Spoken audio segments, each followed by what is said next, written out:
사람을 보며 세상을 볼 때 만족함이 없었네. 나의 하나님 그분을 볼 때 나는 만족하였네. 다시 한번 사람을 보며 세상을 볼 때 만족함이 없었네. 나의 하나님 그분을 볼 때 나는 만족하였네. 저기 나는 태양을 보아 또 저기 서 있는 산을 보아라. 천지 지으신 우리 여호와 나를 사랑하시니 나의 하나님 만큼만으로 나는 만족하겠네.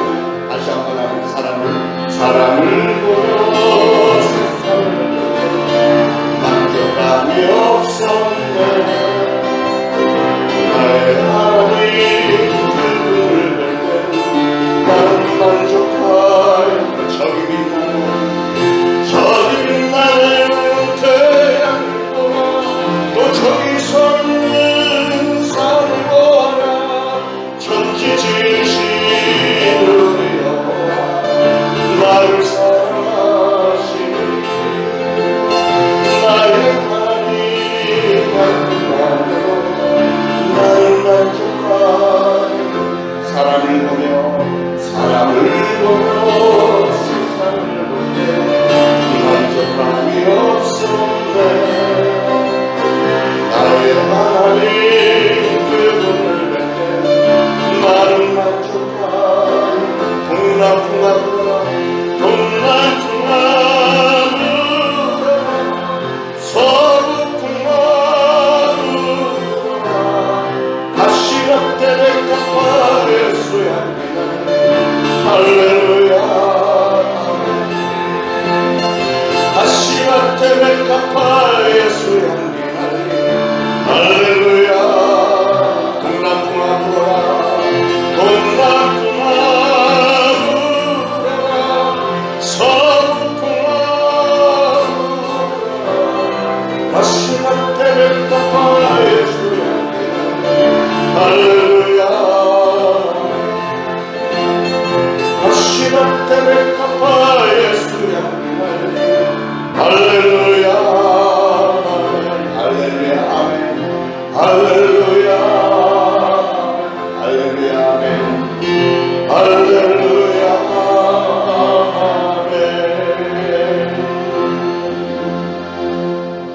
시편 73편 1절부터 28절 끝까지 한 목소리로 봉독하겠습니다. 하나님이 참으로 이스라엘 중 마음이 정결한 자에게 선을 행하시나 나는 거의 넘어질 뻔하였고 나의 걸음이 미끄러질 뻔하였으니 이는 내가 악인의 형통함을 보고 오만한 자를 질투하였음이로다. 그들은 죽을 때에도 고통이 없고 그 힘이 강건하며 사람들이 당하는 고난이 그들에게는 없고 사람들이 당하는 재앙도 그들에게는 없나니 그러므로 교만이 그들의 목걸이요 강포가 그들의 옷이며 살찜으로 그들의 눈이 솟아나며 그들의 소득은 마음의 소원보다 많으며 그들은 능욕하며 악하게 말하며 높은 데서 거만하게 말하며 그들의 입은 하늘에 두고 그들의 혀는 땅에 두루 다니도다. 그러므로 그 백성이 이리로 돌아와서 잔에 가득한 물을 다 마시며 말하기를 하나님이 어찌하랴 지존자에게 지식이 있으랴 하는도다. 볼지어다 이들은 악인들이라도 항상 평안하고 재물은 더욱 불어나도다. 내가 내 마음을 깨끗하게 하며 내 손을 씻어 무죄하다 한 것이 실로 헛되도다. 나는 종일 재난을 당하며 아침마다 징벌을 받았도다. 내가 만일 스스로 이르기를 내가 그들처럼 말하리라 하였더라면 나는 주의 아들들의 세대에 대하여 악행을 행하였으리다. 내가 어쩌면 이를 알까 하여 생각한즉 그것이 내게 심한 고통이 되었더니 하나님의 성소에 들어갈 때에야 그들의 종말을 내가 깨달았나이다. 주께서 참으로 그들을 미끄러운 곳에 두시며 파멸에 던지시니 그들이 어찌하여 그리 갑자기 황폐되었는가. 놀랄 정도로 그들은 전멸하였나이다. 주여 사람이 깬 후에는 꿈을 무시함같이 주께서 깨신 후에는 그들의 형상을 멸하시리이다. 내 마음이 산란하며 내 양심이 찔렸나이다. 내가 이같이 우매무지함으로 주 앞에 짐승이 오나 내가 항상 주와 함께하니 주께서 내 오른손을 붙드셨나이다. 주의 교훈으로 나를 인도하시고 후에는 영광으로 나를 영접하시리니 하늘에서는 주 외에 누가 내게 있으리요 땅에서는 주 밖에 내가 사모할 이 없나이다. 내 육체와 마음은 쇠약하나 하나님은 내 마음의 반석이시요 영원한 분기시시라. 무릇 주를 멀리하는 자는 망하리니 음녀같이 주를 떠난 자를 주께서 다 멸하셨나이다. 하나님께 가까이 함이 내게 복이라. 내가 주 여호와를 나의 피난처로 삼아 주의 모든 행적을 전파하리이다. 아멘. 오늘 시편 73편부터 83편까지는 아삽의 시입니다. 아삽이라는 사람의 시인데, 이 아삽이라는 사람은 누구냐면 다윗 왕 때 성전에서 악기를 연주하고 하나님을 찬송하는 직무를 맡았던 성가대 우두머리 중에 한 사람, 하나님을 찬양하는 일을 맡았던 사람인데, 오늘 아삽은 악인의 형통함에 대해서 얘기를 하고 있습니다. 세상을 보니까 선한 사람, 하나님을 믿고 따르는 사람보다 오히려 악인들이 더 잘 되는 것 같은 이런 게 도대체 어떻게 된 일입니까? 이런 모순된 현실이 그 옛날에도 있었고 오늘날도 있고요. 그래서 아삽의 번민은 오늘날 성도들의 번민이기도 합니다. 왜 하나님은 그런 악한 사람들이 잘 되는 것을 방치를 하실까? 참된 형통이라는 게 어떤 것일까? 이런 것으로 고민하는 아삽의 그 모습입니다. 1절부터 16절 말씀에 보면 참된 형통의 길이 뭐냐? 첫 번째로 참된 형통의 길은 악인의 길을 좇지 않는 것이다 라고 결론을 짓습니다.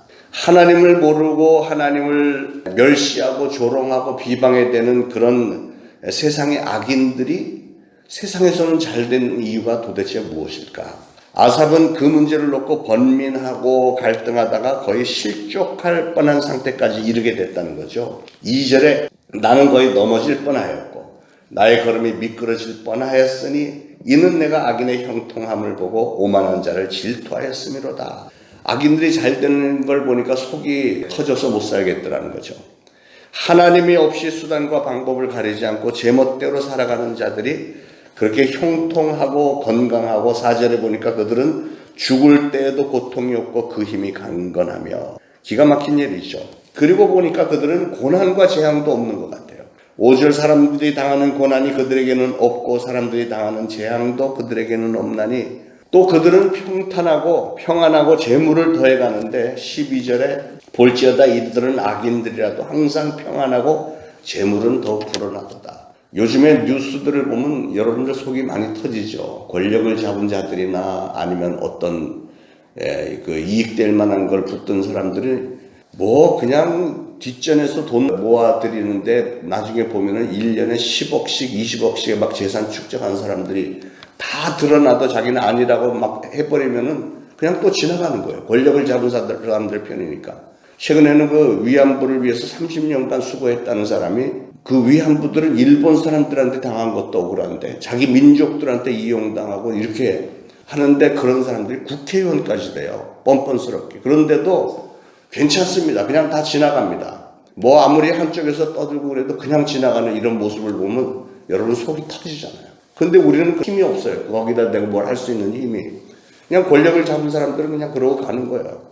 이런 세상을 보면서 지금도 그렇지만 다윗 때, 아삽 때도 그랬다는 거예요. 그러니까 막 속이 뒤집어지니까 하나님 앞에 항의하는 것처럼 아삽이 이 글을 쓴 겁니다. 어째서 하나님을 섬기는 의롭고 신실하게 살아가는 의인들은 재앙을 당하며 징책을 당하는가? 14절에 나는 종일 재난을 당하며 아침마다 징벌을 받았도다. 하나님의 뜻대로 살려고 성실하게 사람들에게 베풀고 살고 이렇게 하는 사람들은 오히려 징벌을 당하는 이런 모습을 견딜 수가 없다는 것이, 과연 하나님의 공의는 살아있는가? 하나님이 살아계시다면 어떻게 이런 모든 악한 현실을 그대로 방치하고 허용을 하실까? 이것은 오늘날 우리들의 고민이기도 합니다. 그래서 많은 성도들이 그런 고민과 번민 끝에 하나님을 버리고 악인의 길을 따르는 일들도 종종 생겨난다는 거죠. 그리고 아삽이 자기가 고백하기를 자기도 그렇게 실족할 뻔했다고 괴효를 행할 뻔했다고 고백을 합니다. 15절에 내가 만일 스스로 이르기를 내가 그들처럼 말하리라 하였더라면 나는 주의 아들들의 세대에 대하여 악행을 행하였으리라. 이렇게 악인들이 잘 되는 것, 악인들의 형통함은 모든 시대에 하나님의 백성들에게 고민거리고 시험거리가 아닐 수 없습니다.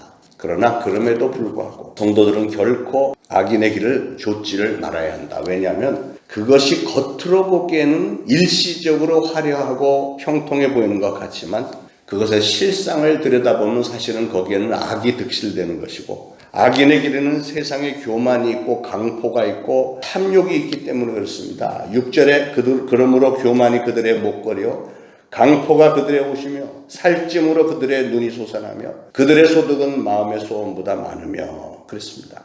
그리고 그들에게는 능욕과 압제와 거만이 있다. 8절에 그들은 능욕하며 악하게 말을 하며 높은 데서 거만하게 말하며, 그리고 그들에게는 비방과 중상과 모략이 있습니다. 9절에 그들의 입은 하늘에 두고 그들의 혀는 땅에 두루다리도다. 그러니까 높은 곳에서 그냥 말을 해버리고 악한 말들, 비방, 중상, 모략이 있고요. 그리고 무엇보다도 배도와 신성모독을 얘기합니다. 10절에 그러므로 그의 백성이 이리로 돌아와서 잔에 가득한 물을 다 마시며 말하기를 하나님이 어찌하랴 지존자에게 지식이 있으랴 하는도다. 하나님을 아주 조롱을 해야 되는, 자기들이 이렇게 악하게 사는데 자기들을 어떻게 하지 못하는 하나님이 과연 있느냐, 막 이래가면서 하나님을 조롱을 합니다. 그러나 거기에 평안이 있겠습니까? 거기에 형통함이 있겠습니까? 그들이 즐기는 모든 것들이 결국은 허상이고 신기루일 뿐이라는 거예요. 단지 성도들을 유혹하는 미끼일 뿐입니다. 17절에 보니까 하나님의 성소에 들어갈 때야 그들의 종말을 내가 깨달았나이다. 내가 하나님 앞에 서서 가만히 묵상하고 하나님의 말씀을 들으면서 깨닫게 된 것은 뭐냐면 18절에 주께서 참으로 그들을 미끄러운 곳에 두시며 파멸에 던지시니 그들이 어찌하여 그를 갑자기 황폐되었는가 놀랄 정도로 그들은 전멸하였나이다. 그들이 지금은 저렇게 잘 나가는 것 같지만 하나님의 심판 때 어느 순간에 딱 끝나는 날이 반드시 온다는 것이죠. 그래서 참된 형통의 길은 무엇이냐? 성소를 찾아 나서는 것이다. 하나님의 전에 나오는 것이 참된 형통의 길이다. 그게 17절에서부터 마지막 절까지의 내용인데, 이 아삽이 악인들의 그 외형적인 형통을 외형적으로 그들이 형통하고 잘 나가는 것을 부러워하고 질시하다가 거의 실족과 괴율의 자리에 떨어질 뻔했던 자기 자신이 이제는 하나님의 성소에 나와서 고개 조아리고 하나님의 메시지를 듣고 하면서 하나님의 성소에서 문제를 해결받았다고 지금 고백을 합니다. 17절 하나님의 성소에 들어갈 때야 그들의 종말을 내가 깨달았나이다. 여기서 하나님의 성소는 하나님의 언약궤가 안치되어 있었던 시온산의 그 다윗 성을 가리킵니다. 그러니까 다윗 시대 때는 아직 예루살렘 성전은 없었지만 그 당시에는 여호와의 언약궤를 다윗의 성에 모셨었는데, 하나님의 언약궤는 상징적으로 하나님의 말씀, 신약 시대 와서는 로고스, 태초에 말씀이 계시니라 했던 그 로고스, 예수 그리스도의 말씀을 가리키는 겁니다. 그러니까 오늘 우리는 말씀이신 예수 그리스도 앞에 나와서 그동안의 그런 악한 자들이 형통하는 것에 대한 그런 고민과 갈등을 해결을 받아야 됩니다. 자신의 생각으로는 아무리 생각하고 갈등을 해결하려고 했어도 오히려 심한 번민과 곤란함만이 엄습해 왔지만 16절에 내가 어쩌면 이를 알까 하여 생각한즉 그것이 내게 심한 고통이 되었더니, 그러니까 이 세상의 부조리를 보고 악한 자들이 잘 되고 오히려 하나님을 믿고 따르는 사람들이 잘 안 되는 것처럼 보이는 것을 보면 이 마음에 너무너무 고통스러웠다는 거죠. 그러나 하나님은 그것도 해결해 주셨다는 거예요. 그러면 그 깨달음과 확신이 어떤 것이냐? 악인의 형통은 허망한 것이다. 20절에 주여 사람이 깬 후에는 꿈을 무시함 같이 주께서 깨신 후에는 그들의 형상을 멸시하시리다. 그들이 지금 좋다고 하는 것은 꿈이나 마찬가지로 그 꿈이 깨고 나면 후회하고 정말 그 통곡하고 이럴 날이 올 것이다. 그런데 그들의 멸망은 졸지에 임한다는 거예요. 19절에 그들이 어찌하여 그리 갑자기 황폐되었는가 놀랄 정도로 그들은 전멸하였나이다. 그렇게 얘기를 합니다.